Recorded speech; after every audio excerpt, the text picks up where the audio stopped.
अपने मुंबई स्थित घर पर शूटिंग के बाद सलमान खान को पहली बार देखा गया है। 16 अप्रैल को सलमान खान से मुलाकात करने महाराष्ट्र के मुख्यमंत्री एकनाथ शिंदे गैलेक्सी अपार्टमेंट पहुंचे।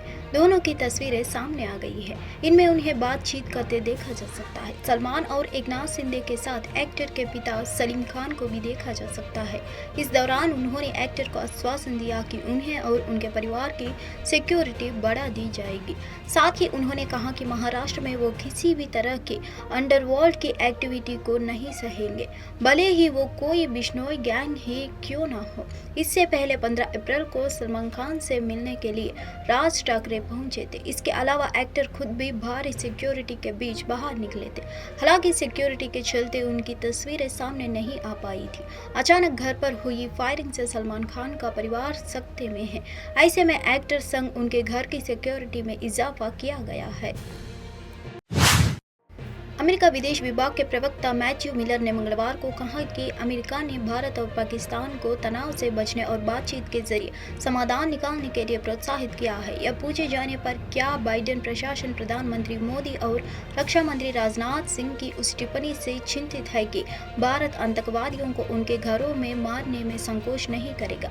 मिल ने न कहा, जैसे कि मैंने पहले कहा है, संयुक्त राज्य अमेरिका इसमें शामिल नहीं होगा, लेकिन हम भारत और पाकिस्तान दोनों को तनाव से बचने और बातचीत के माध्यम से समाधान खोजने के लिए प्रोत्साहित करते हैं। एक प्रेस कॉन्फ्रेंस को संबोधित करते हुए मिलर ने कहा कि वह कभी भी किसी प्रतिबंध कार्रवाई का पूर्वावलोकन नहीं करेंगे और अमेरिका प्रतिबंधों के बारे में खुलकर चर्चा नहीं करता है।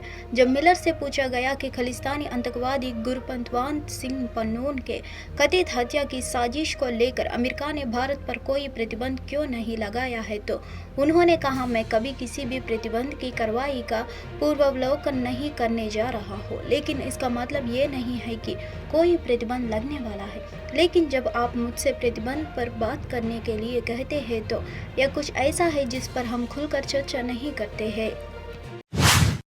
छत्तीसगढ़ के नक्सल प्रभावित कांकेर जिले में मंगलवार को सुरक्षा बलों ने मुठभेड़ में 29 नक्सलियों के मार गिराया। इस घटना में 3 जवान भी घायल हुए हैं। मारे गए माओवादियों में शंकर राव भी शामिल है, जिसके सिर पर 25 लाख रुपए का इनाम था।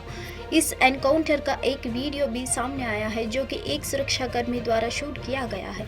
1 मिनट के वीडियो में सुरक्षाकर्मी जंगल से सर्च ऑपरेशन करते नजर आ रहे हैं।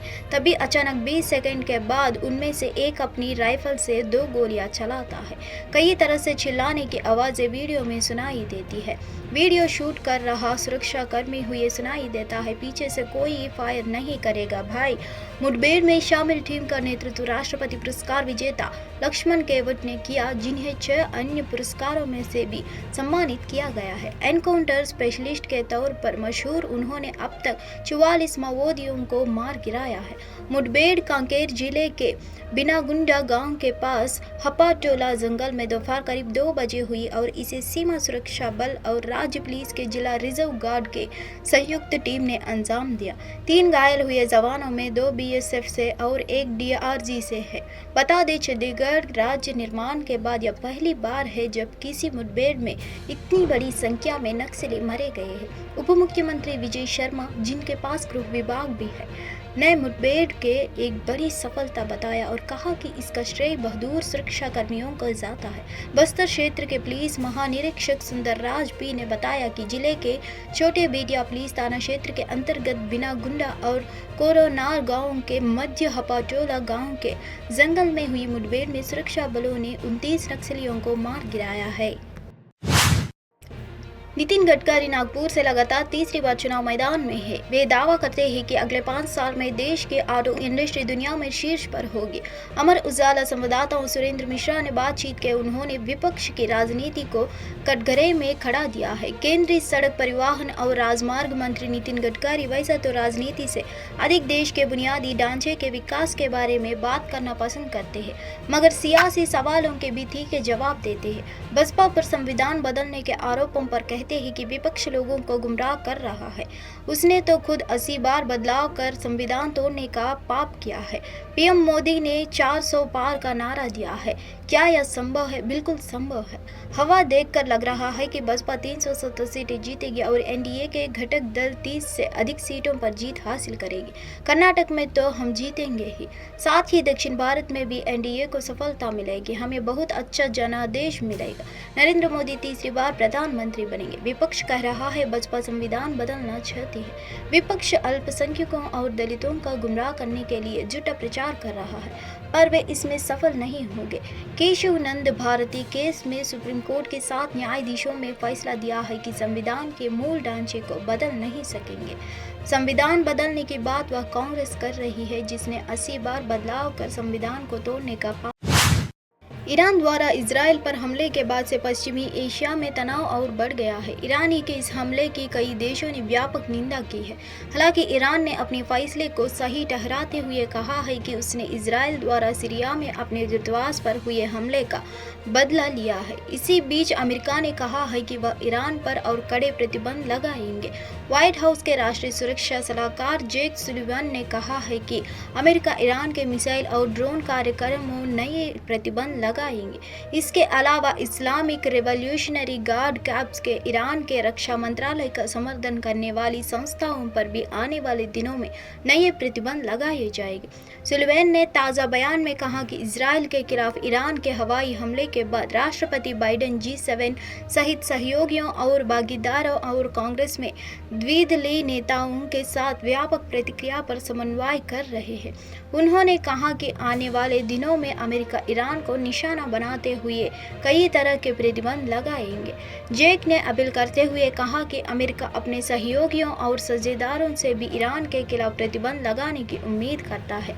अमेरिका ईरान की मिसाइल और UAV क्षमताओं की प्रभावशीलता को और कम करने के लिए मध्य पूर्व में वायु और मिसाइल रक्षा और प्रारंभिक चेतावनी प्रणालियों को और मजबूत करने के लिए अपना काम जारी रखे हुए हैं। उन्होंने कहा कि हमें उम्मीद है कि हमारे सहयोगी जल्द ही प्रतिबंधों का पालन करेंगे। किशनगंज में AIMIM को झटका लगा है। ठाकुरगंज से AIMIM के पूर्व विधानसभा प्रत्याशी हाफिज महबूब समर्थकों के साथ कांग्रेस पार्टी में शामिल हुए। उन्होंने AIMIM के लिए अपमानजनक शब्दों के भी प्रयोग किए। हाफिज महमूद दर्जनों समर्थक के साथ कांग्रेस पार्टी में शामिल हुए, जिनका स्वागत निवर्तमान सांसद डॉक्टर जावेद आज़ाद ने फूल माला पहनाकर किया। कांग्रेस में शामिल होने के बाद हाफिज महमूद ने AIMIM को किराना दुकान बताया और कहा कि ये सिर्फ एक समुदाय की पार्टी है जिनका मकसद सिर्फ अपनी दुकानदारी चलाना है, ना कि सेवा करना। वहीं उन्होंने प्रदेश अध्यक्ष अख्तरुल इरमान के भेदभाव करने का आरोप लगाते हुए कहा कि मुझे विधानसभा में टिकट दिया गया लेकिन कोई मदद नहीं की गई। इससे पहले RJD ने बिहार में ओवैसी की पार्टी को झटका दिया था। ओवैसी की 4 विधायक जकीहट से शहनवाज आलम, भैंसी से सैयद रुकनुद्दीन अहमद, कोचाधामन से मोहम्मद इजहार अस्वी, बहादुरगंज से मोहम्मद अंजार नईमी RJD में शामिल हो गए थे, जिसके बाद RJD बिहार में सबसे अधिक विधायक वाली पार्टी बन गई थी। संयुक्त अरब अमीरात के विभिन्न हिस्सों में सोमवार देर से मूसलाधार बारिश हो रही है। यहाँ दुबई में मंगलवार को एक ही दिन में साल भर के बराबर बारिश हुई। इसके कारण पूरे शहर में भारी बाढ़ आ गई है, जिससे सड़क नदियों में तब्दील हो गई और घरों में पानी भर गया। हालात की गंभीरता का अंदाज़ा आप इसी से लगा सकते हैं कि इस मूसलाधार बारिश के कारण दुबई अंतर्राष्ट्रीय एयरपोर्ट का तक रनवे डूब गया, जिससे यह समुद्र जैसा दिखने लगा। इस कारण एयरपोर्ट पर लगभग आधे घंटे तक उड़ानों का संचालन रोकना पड़ा। संयुक्त अरब अमीरात के राष्ट्रीय मौसम विज्ञान केंद्र ने मंगलवार की सुबह दुबई, अबू धाबी और शारजाह सहित देश के बड़े हिस्से के लिए मौसम की चेतावनी जारी की थी। दुबई पुलिस ने अचानक आई बाढ़ के कारण शहर की कुछ सड़कों से बचने के लिए सलाह भी जारी की। इस बीच क्षेत्र के अन्य देशों में भी भारी बारिश और उसके बाद बाढ़ देखी गई है। पड़ोसी देश ओमान में भारी बारिश के कारण अचानक आई बाढ़ में कम से कम 18 लोगों की मौत हो गई। दुबई एयरपोर्ट पर मंगलवार को महज 12 घंटों के अंदर लगभग 100 मिलीमीटर और 24 घंटों में कुल 160 मिलीमीटर बारिश दर्ज की गई है। यहाँ गैर करने वाली बात यह दुबई शहर में पूरे साल में लगभग 88.9 मिलीमीटर बारिश दर्ज की जाती है। आईपीएल 2024 में मंगलवार को गजब मुकाबला हुआ। लीग में पहली बार एक ही मैच में 2 शतक लगे। पहले शतक ने कोलकाता नाइट राइडर्स को विशाल स्कोर दिया तो दूसरे शतक ने राजस्थान रॉयल्स को असंभव सी जीत दिलाई। जॉस बटलर मैच के हीरो रहे, जिन्होंने राजस्थान रॉयल्स को तब जीत दिला दी तो जब वह 223 रन के जवाब में 121 रन पर 6 विकेट गंवाकर संघर्ष कर रही थी। राजस्थान रॉयल्स की टीम इस जीत से प्लेऑफ की दिशा में काफी आगे बढ़ गई है। आईपीएल पॉइंट टेबल में 12 अंक हासिल कर लिए हैं। कोलकाता नाइट राइडर्स ने मंगलवार को अपने घरेलू मैदान ईडन गार्डन पर राजस्थान रॉयल्स के खिलाफ 6 विकेट पर 223 रन का विशाल स्कोर बनाया। केकेआर की ओर से सुनील नरेन ने 109 रन की पारी खेली। यह सुनील नरेन का आईपीएल में पहला शतक है। राजस्थान रॉयल्स ने लक्ष्य का पीछा करते हुए अच्छी शुरुआत की। आरआर ने 8वें ओवर में एक समय 2 विकेट पर 97 रन बना लिया है। तब वह जीत की ओर आसानी से बढ़ती नजर आ रही थी, लेकिन केकेआर ने अगले 24 रन के भीतर राजस्थान के 4 विकेट झटक लिए। इस तरह राजस्थान का स्कोर 2 विकेट पर 97 रन से 6 विकेट पर 121 रन हो गया। राजस्थान रॉयल्स के लिए अच्छी बात यह रही है कि जॉस बटलर क्रीज पर तब भी जमे रहे जब एक छोर से विकेटों का पतझड़ आया। जब जल्दी विकेट गिरे तो बटलर ने अपना खेल धीमा कर लिया है। उन्होंने रोमन पावेल के साथ इस दौरान 57 रन की साझेदारी कर टीम को जीत की रेस में बनाए रखे। नागरोटा के जगती माइग्रेंट कैंप क्वार्टर में रहने वाली एक अंधी लड़की नेत्रा टिक्कू ने singing reality show India talent fight में सेकंड रनर अप जीता। उनके गौरवान्वित परिवार ने उनकी उपलब्धि का जश्न मनाया।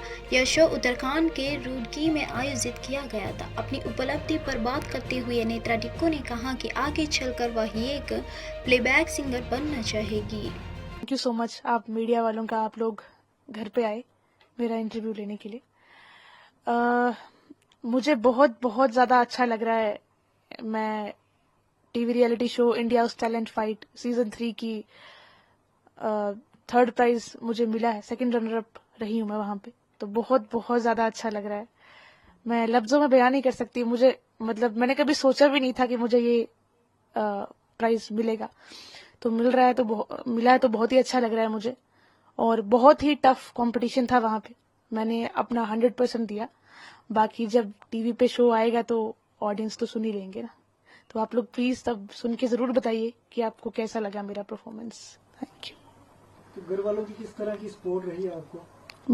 बहुत ज्यादा सपोर्ट किया है मेरे पेरेंट्स ने मुझे, और हर कदम पे मेरे साथ चलते हैं, चाहे मेरी स्टडीज हो। रॉबर्ट वड्रा ने 16 अप्रैल को लोकसभा चुनाव लड़ने की संभावना पर बात की थी। उन्होंने कहा, अगर कांग्रेस पार्टी को लगेगा कि मैं बदलाव ला सकता हूं तो मैं सक्रिय राजनीति में आऊंगा। यह जरूरी नहीं है कि मैं अमेठी से चुनाव लड़ूंगी। मैं मुरादाबाद और हरियाणा से भी चुनाव लड़ सकती हूँ। मेरी सोच है कि हमें धर्मनिरपेक्ष रहना चाहिए और धर्म की राजनीति से दूर रहना चाहिए। पीएम मोदी को लोगों के मुद्दों को उठाना चाहिए और सोचना चाहिए कि हम कैसे प्रगति की ओर बढ़ सकते हैं। मेरा परिवार धर्मनिरपेक्ष है और वह हमेशा एक धर्मनिरपेक्ष देश के बारे में सोचता है। जहां तक सक्रिय राजनीति में मेरी धुमकी का सवाल है, जब मैंने लोगों के लिए काम किया है तो उन्होंने मुझे हमेशा मजबूत किया है। देश चाहता है कि मैं सक्रिय राजनीति में ही रहूं। पूरे देश से पुकार आ रही है कि आप सक्रिय राजनीति में आइए, पर ये नहीं है कि अमेठी से, मुरादाबाद से भी है और हरियाणा से भी अलग अलग लोग मेरी विनती कर रहे हैं कि मैं सक्रिय राजनीति में आऊँ। अगर कांग्रेस को लगेगा कि मैं कुछ फ़र्क ला सकता हूँ या जो भी क्षेत्र में प्रगति की उनको लगेगा कि मैं कुछ फ़र्क ला सकता हूँ या प्रगति वहाँ ला सकता हूँ, तो ज़रूर मैं आऊँगा। मेरा यही सोच है कि सेक्युलर रहना चाहिए और धर्म की राजनीति से दूर होना चाहिए, और जो असल में लोग के मुद्दे हैं उसके बारे में प्रधानमंत्री जी को बात करनी चाहिए और उसके बारे में ध्यान देना चाहिए कि हम प्रगति की ओर कैसे जाएं। तो भाजपा तो कहती है कि कांग्रेस सनातन विरोधी है। नहीं, देखिए, मुझे पता है कि मेरा परिवार पूरा सेक्युलर है और एक सेक्युलर देश के बारे में सोचता है हमेशा। और राजीव जी और इंदिरा जी के टाइम से भी वैसा ही सोच है।